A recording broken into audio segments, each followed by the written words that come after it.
Code Pink started by protesting the Iraq War. The country is falling apart. Over 1 million Iraqis have died since we invaded. They said they wanted peace, but years later, they defend China, meet with Hamas officials, they take trips to Iran, they stand with the Venezuelan government, and blame America for everything. This is how Code Pink went from anti-war to anti-America. We are on our way to Cuba. Code Pink was founded in late 2002, right as the Bush administration was building the case for the war in Iraq. The name itself was a protest. At the time, the government had color-coded terror alerts, so these activists came up with Code Pink. The group was founded by activists like Medea Benjamin and Jodie Evans, and it quickly became one of the loudest anti-war protest groups in America. But over time, Code Pink morphed into something unrecognizable. One of the early warning signs came in 2007. Secretary of State Condoleezza Rice was testifying before Congress. Then a Code Pink activist walked up with her hands covered in red paint. Damn. Then came the moment that made headlines. The red painted hands went right into Rice's face. Security rushed in, the activist was dragged out.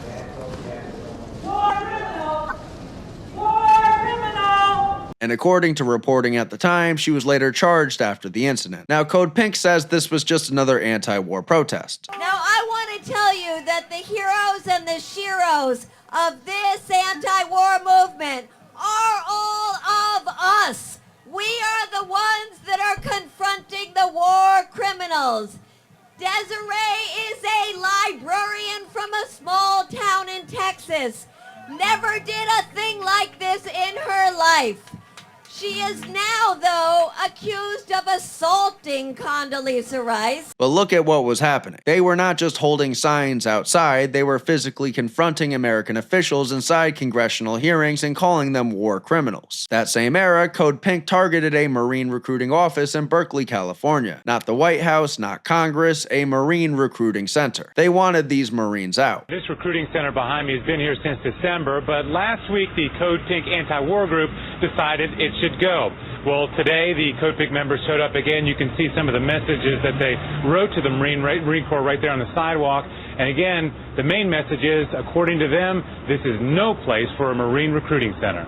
You are disregarding the will of the people of Berkeley. Don't you feel a little upset that Blackwater people over in Iraq get paid a lot more than the U.S. soldiers do? And after Code Pink lobbied the city, the Berkeley City Council passed a resolution calling the Marines uninvited and unwelcome intruders. Just think about that. United States Marines being treated like foreign invaders. This is where the line really starts to blur. Because if you're just protesting a war, that's one thing. But when your activism turns into targeting the people who serve the country and treating Marines like enemies in their own homeland, something else is going on. In the following years, Code Pink would continue harassing U.S. officials, including John Brennan, Barack Hussein Obama, and eventually President Trump himself, with the help of Marjorie Taylor Greene, allegedly. Trump is the Hitler of our time! Free D.C., free Palestine! But probably the most shocking actions of the group came from their dealings with China. And this is where the story gets much bigger, because Code Pink's China shift is not just strange, it is the center of the entire story. For years, Code Pink was willing to criticize China. As recently as 2015, Jodie Evans, the co-founder, publicly demanded that China stop the brutal repression of women's human rights defenders. But by 2020, Jodie and Code Pink had started a campaign called China is Not the Enemy. She even went on a live stream declaring that it's not a good idea for China to be our enemy,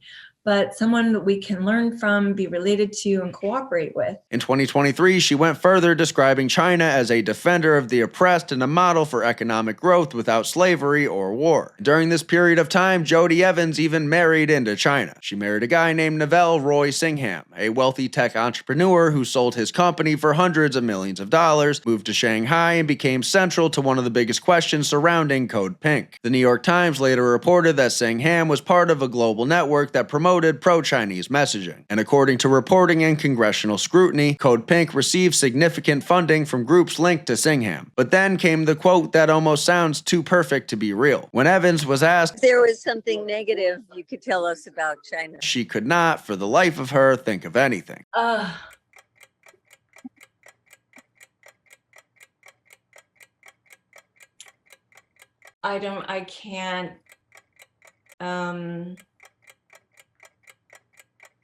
I can't, for the life of me, think of anything right now. The only negative thing she came up with was, I know one. Everything happens on WeChat. And so my biggest frustration was I was there for, a very long time and I couldn't ever get my WeChat, the money to go into my WeChat. So everybody just pays with WeChat. So, and they don't take American credit cards. And that is the kind of answer that makes people stop and ask what happened. Because this is China we are talking about, the Chinese Communist Party, the regime that censors speech, controls media, and punishes anyone who challenges the party. And Code Pink's co-founder could not think of anything bad to say. Come 2023, Code Pink activists interrupted the first hearing of the House Select Committee on China. They shouted that China was not our enemy, among other things. And what is at stake for Americans and citizens of the free world? And perhaps most important, the committee can help determine the combinations of policies there will be order and legislation necessary to counter CCP aggression and rebuild America's and the free world's competitive advantages. General McMaster, why don't you pause for a second? You'll be given additional time and we'll take care of this. And once that first lady was kicked out, another guy started shouting at the committee. All right, General McMaster, you may continue. Thank you. This committee, as I was saying, can help the United States. It's about saber rattling. It's not about peace. We need cooperation. Your sign is upside down. Following this, lawmakers called for investigations. They raised FARA concerns. They questioned Code Pink's funding. They questioned the Singham network. They questioned whether this was really peace activism or foreign influence. And Code Pink denied that it was being directed by China. So we're going into the office of Jason Smith, who held a hearing yesterday in which he accused Code Pink and our friends like the People's Forum and Breakthrough News of taking money from the Chinese Communist Party. And I'm sick and tired of hearing that because you know what? One, we don't take any money from the Chinese Communist Party. But at this point, the ideological shift was obvious. They started by saying stop the war, now they are saying stop criticizing China. And China was not the only regime that received this soft treatment. Code Pink also organized delegations to Iran. In 2019, members traveled to Iran to meet with Iranian officials, including Foreign Minister Javad Zarif. Code Pink called it citizen diplomacy. They said they wanted peace. They said dialogue was better than war. And in theory, dialogue is not bad. But look at the contrast. Code Pink is a feminist group. That is part of their identity. They present themselves as defenders of women. And yet here they were meeting warmly with officials from the Iranian regime. A regime that forces women under strict religious rules. A regime that punishes dissent. A regime that chants death to America.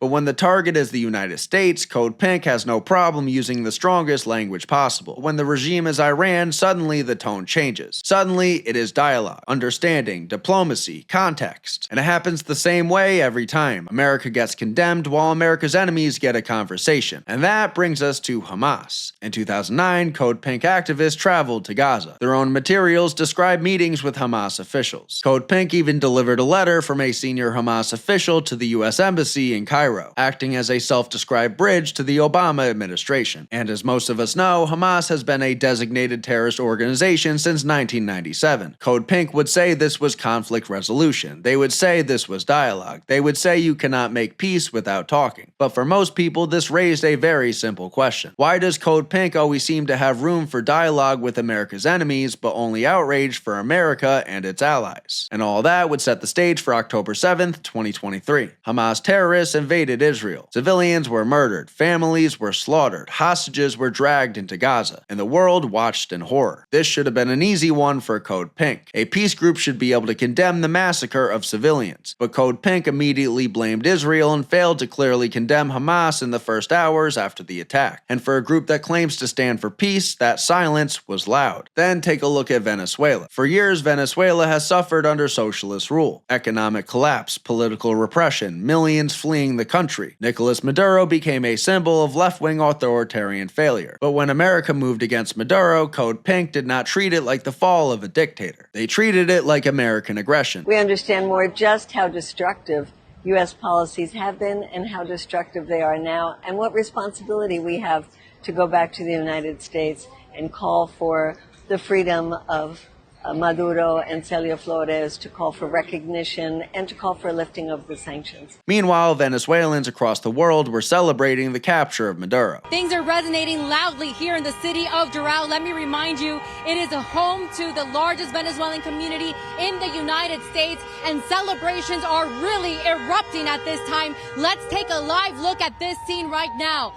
Dozens and dozens of cars lining up, waving the Venezuelan flag. You can hear music, people embracing, tears of joy as they chant freedom, freedom for their country. And Cuba follows the same theme. Code Pink has promoted trips and aid efforts to Cuba, presenting them as humanitarian solidarity. But here's the thing. The Cuban regime is not just some misunderstood island government. It is a full-blown communist dictatorship. And yet Code Pink's tone towards Cuba is not the same tone they use towards America. America gets rage, Cuba gets solidarity, Iran gets diplomacy, China gets defense, Hamas gets context, Venezuela gets protests on its behalf. So after all of this, what is Code Pink? Is it just an anti-war group, or did the anti-war label become a shield for something much darker? Because a real anti-war group should oppose war no matter who starts it. A real peace group should condemn violence no matter who commits it. A real feminist group should oppose regimes that crush women. A real human rights group should speak clearly about Uyghurs, dissidents, hostages, political prisoners, and civilians murdered by terrorists. But Code Pink's outrage always seems to move in one direction, towards America. Thank you for watching.